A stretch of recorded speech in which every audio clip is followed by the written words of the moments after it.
Hello everyone, welcome to Oliveboard.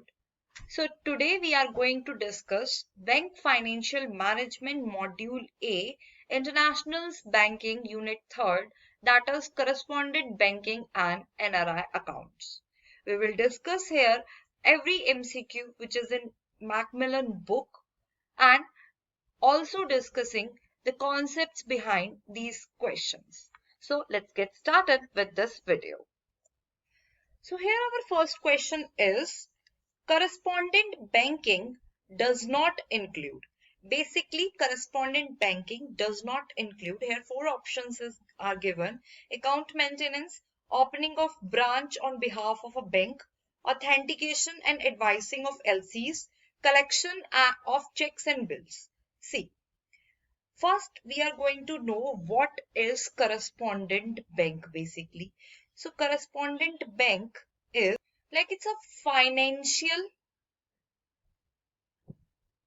institution that provides services to another one. Now we can say that another one usually in another country. It acts an intermediary or as an agent, facilitating wire transfers, conducting business transactions, accepting deposits, and gathering documents on behalf of another bank. Here we can say correspondent banking is a financial arrangement in which the correspondent bank provides services on behalf of another bank, that is the respondent bank. This relationship is typically used for processing transactions, particularly international ones, where the respondent bank does not have a presence in the country where the transaction needs to take place. Okay. Now, how it works, how correspondent banking works. First is like cross-border transactions, or we can say that here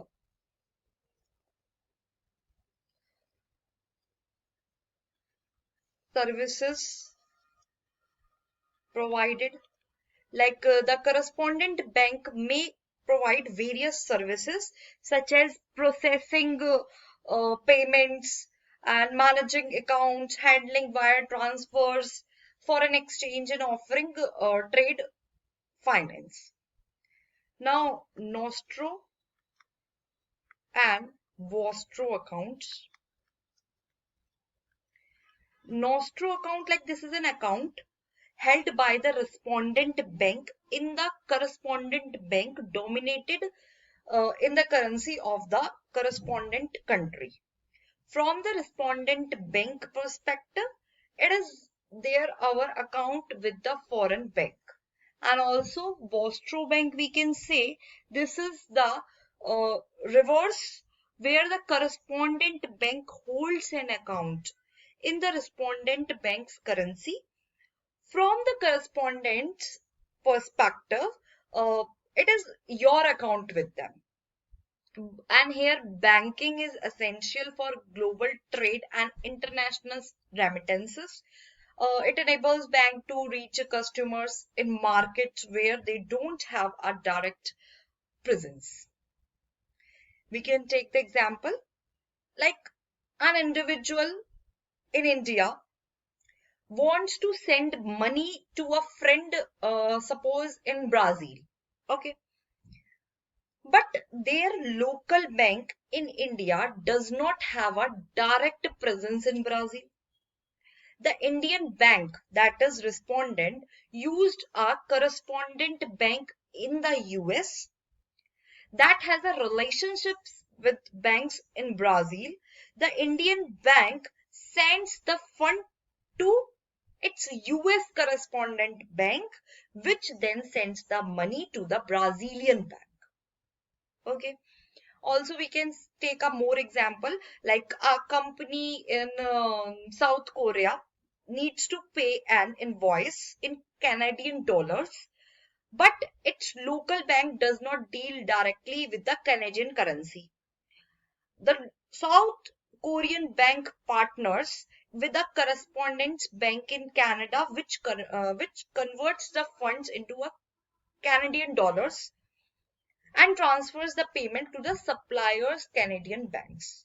That is the work of correspondent banks. Okay, now I hope you understand what is correspondent banking basically. Now our next question is Loro account is. Here in first question,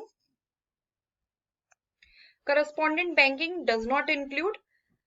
See, collection of checks and bills are included, authentication and advising of LCs are included, opening of branch on behalf of bank is included, but account maintenance is not included. So the correct answer is account maintenance. Okay, moving to the next question. See, second question is Loro account is. Now what is Loro account? Loro account is a type of account used in the context of correspondent banking, similar to Nostro and Vostro accounts, but viewed from a third party's perspective. Okay. Now, if we talk about the word loro, loro is an Italian word meaning here, there. Loro means there. Okay. Now, in this case, it refers to an account where a bank refers to an account held between two other banks. So, if Bank A is referring to an account held by Bank B with Bank C, that account is considered as a loro account from the perspective of Bank A. Okay. Now, we can say here, Nostro, our account with you, Vostro, your account with us, and Loro, their account with them, that is third party or bank. If Bank A has a relationship with Bank B and Bank B holds an account with Bank C, in that case, Bank A might refer to that account as their, that is Loro account with Bank C. In short, it refers to how a third party bank refers to a correspondent account relationship between two other banks. Now, we can take the example here of Loro accounts. Say, Loro account examples like Bank A, that is located in India. Okay. Bank B, suppose located in Germany. And Bank C, we can say, located in, see, Bank C is also in United States. Now, listen to the scenario. Here we can say Bank A has a Nostro account with Bank B in Germany. This means Bank A holds an account with Bank B in euros. Bank B also has a Nostro account with Bank C in the United States, where Bank B holds an account in US dollars. Now, from the perspective of Bank A, the account between Bank B and Bank C would be referred to as a Loro account. It is an account between Bank B and Bank C, but Bank A refers to it as their account on its records. Okay, that means we can say that here Loro account is their account with a third bank. Okay, no problem in this. What is Loro account? What is correspondent banking? And also we learned that Nostro, our account with you, Vostro, your account with us, and Loro, their account with them. That is third party or bank. Now moving to the third question. Okay. Here the question is saying SWIFT is a national banking system to transmit financial messages between banks globally. National RTGS system of India, system managed by a large corporate house in Belgium. Okay. So first we are going to do what is SWIFT basically. SWIFT, Society for Worldwide Interbank Financial Telecommunication. Okay. And it is a global messaging network used by banks and financial institutions to send and receive information such as payment instructions securely and reliably. It facilitates cross-border payments and ensures that international financial transactions are conducted smoothly. So now what is national messaging system here?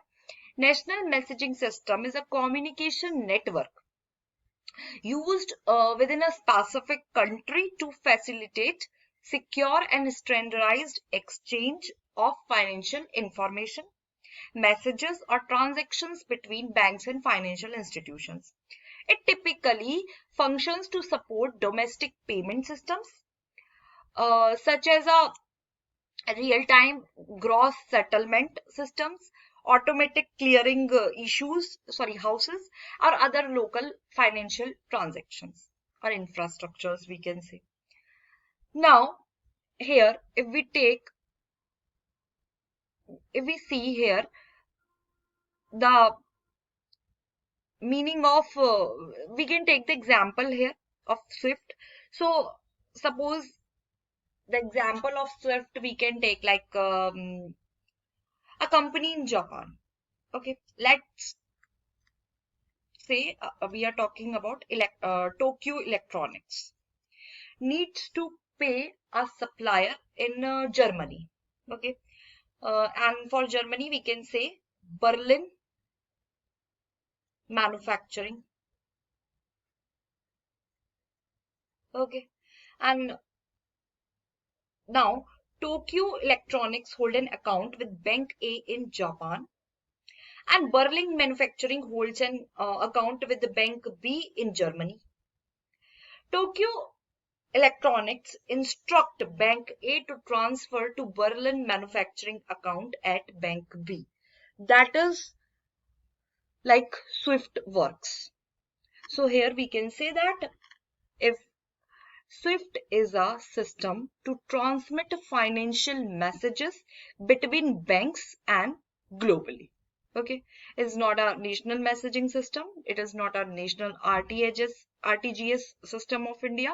It is not a system managed by a large corporate house in Belgium. So we can say that here it is like system to transmit financial messages between bank globally. Okay, so we can mark this as our option. And also national RTGS is like a real-time gross settlement system of India, where high value payment system operated by RBI, because in India RBI is our central bank, and it also allows instant and real-time transfer of funds between banks, primarily for large value transactions. Okay, so that is a national RTGS. But SWIFT is a system to transmit financial messages between banks globally. Here we can say a SWIFT is a communication system which provides transmission of financial messages, certifying the authenticity across the global between members. Understood? Now moving to the next one here. See, as per FEMA, a non-resident is according to FEMA, who are non-resident. Okay. So a person working in Dubai for last 3 years, a tourist touring European countries for last 15 days, a software engineer working on a project in California, USA from his site in Hyderabad, and a student on a visit to Australia on study tour while doing his MBA at IIM Indore. If we see here about NRI, NRI is like, we can say that who is not a resident. Who is not a resident has gone out of India with the intention of business or vacation, or we can say period of stay is indefinite. Okay, so that is non-resident. So here if you see tourist is going for traveling, that means that does not fall under the category of non-resident. A software is working from Hyderabad, definitely it does not come in to the definition of non-resident. Student which is going on a study tour also not included, because he is already enrolled in IIM Indore for MBA. So a person who is working in Dubai for last 3 years comes under the category of non-resident. So our answer is a person working in Dubai for last 3 years. Okay, understood? Now moving to the next question. An NRI cannot open following accounts in India. Okay. FCNR deposit in Australian dollars for a period of 2 years, NRE saving bank account with checkbook facility, FCNR deposit in Canadian dollars for a period of 10 years, and NRA term deposit for a period of 5 years. Okay, first let's understand what is FCNR. FCNR like foreign currency non-resident deposits are type of fixed deposit available to non-resident Indians and persons of Indian origins. It is denominated basically in foreign currency, and we can say allowing NRIs to deposit funds in currency of their choice, and provides a way to earn interest on these deposits while avoiding exchange rate fluctuations. Okay. And here also one term is, that is NRI. Sorry, NRE. NRE. NRI is non-resident Indian, but NRE is like non-resident we can say external, and it is like a term deposit, and it is also a fixed deposit. Basically, specifically it is designed for non-resident Indians to manage their income earned abroad and save in Indian rupees. Okay, and we can say it is like a saving account, is a type of savings account deposit, which is basically designed for NRIs. Okay, so now here also we will learn about one, that is target, and target is like a payment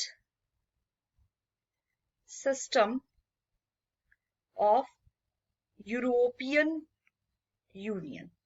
Okay. Okay. Now, it is basically a trans-European automated real-time gross settlement express transfer system, in which a high-value payment in system used in Europe, and it facilitates real-time gross settlement of euro denominated payments between banks and financial institutions across the European Union and the European Economic Area. So we can say here from the given one, NRI cannot open following accounts in India, and NRI term deposits for a period of 5 years. So this is the correct answer here. Okay. Now moving to the next one, next question here. If we see here, non-Indian resident definition, who is not a resident, has gone out of India with an intention of business or vocation, and period of stay is indefinite. That is non-Indian resident Indian. Okay. So next question. State whether the following person can open NRE accounts with the Bank of India. As I already told you about NRE accounts, so here we will discuss a person of Indian origin who is staying in Japan, is staying in Japan for last 3 months and is employed by US firm dealing in computer software. So I think no, a person of Indian origin who is staying in Japan for last 3 months and is employed by US firm is not coming in this. A lady of US origin whose husband is of Indian origin and is settled in France for last 5 years and runs a restaurant in France. Basically here 5 years are coming. So this is the condition. Next, a doctor of Indian origin who has gone to UK to attend a conference and will resume his duties at AIIMS Delhi after 10 days. Obviously, this will not come because this is already from Indian origin and he go international at international conference for work. So this not this type of accounts are not opened under NRE accounts. Now, a person of Indian origin who had gone to Canada for further studies last year now has taken up a job there as a lecturer. So this will not come because 1 year is there. Only the tenure of 1 year is there. Then a person of Indian origin who has gone to Australia for doing 1 year's masters in management. No, that person is gone for masters. But a lady of US origin is already settled in France for last 5 years. So this type of condition can come under in opening NRE accounts. Okay, so this will the answer. So basically we discuss all the questions. I hope you like this video and this lecture will help you in understanding different type of concepts. If you like this video, please share to this channel, subscribe to this channel and also comment and like this video. Thank you for watching.